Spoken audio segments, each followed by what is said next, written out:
ब्रह्म विद्या, ब्रह्म ज्ञान के बारे में बात करेंगे कि ब्रह्म ज्ञान क्या है। ब्रह्म विद्या, विद्या माना ज्ञान, तो ये ब्रह्म स्वरूप का ज्ञान है। ये ब्रह्म स्वरूप माना, ब्रह्म माना जो एक पावर होती है ना, जो ब्रह्मांड को सर्जन करती है, उसको ब्रह्म कहते हैं। ब्रह्म माना ब्रह्मांड को क्रिएटर, तो ब्रह्म ज्ञान माना ब्रह्मांड का ज्ञान, पूरे ब्रह्मांड का ज्ञान। तो जो ब्रह्मांड का ज्ञान पूरा देते हैं तो उसको पूरा ब्रह्मांड क्रिएशन करने का ज्ञान ब्रह्म ने वो ब्रह्मांड बनाया, पूरा ब्रह्मांड बनाया। वो निराकारी से आकारी बना, फिर ब्रह्मा विष्णु शंकर की रचना की। तो ये सभी उसने जो बनाया, पूरा ब्रह्मांड बनाया, 14 लोक बनाया, धरती से ऊपर 7 लोक, धरती से नीचे 7 लोक। ये पूरा ब्रह्मांड का जो आदि मध्य अंत का ज्ञान है, पूरा ब्रह्मांड के 100 साल, ब्रह्मा के 100 साल का जो ज्ञान है, वो उसको ब्रह्म ज्ञान कहते हैं।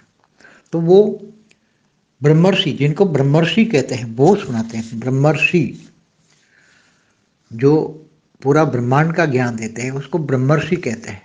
और ब्रह्मर्षि ये पूरा ज्ञान देते हैं, और पूरा ज्ञान जो सुनता है, क्योंकि ब्रह्मर्षि बनने के लिए साधारण बात नहीं है। देखो, राज ऋषि भी होते हैं, जो राज ऋषि जैसे राजा जनक जैसे होते हैं, तो राजा होकर भी ऋषि जैसा जीवन होता है उसका। दूसरे ब्रह्मर्षि होते हैं, महर्षि भी होते हैं, देवर्षि भी होते हैं। देवर्षि माना नारद मुनि को देवर्षि कहेंगे। पूरे ब्रह्मांड में कहीं भी पल भर में आवन जावन कर सकता है, पूरा ब्रह्मांड का नॉलेज होता है उसको। एक पल भर में कहाँ क्या हो रहा है उसका नॉलेज लेता है। तो ये ब्रह्मर्षि होते हैं, वो ब्रह्म ज्ञान देते हैं। ब्रह्मर्षि का काम होता है वो ब्रह्म ज्ञान देना।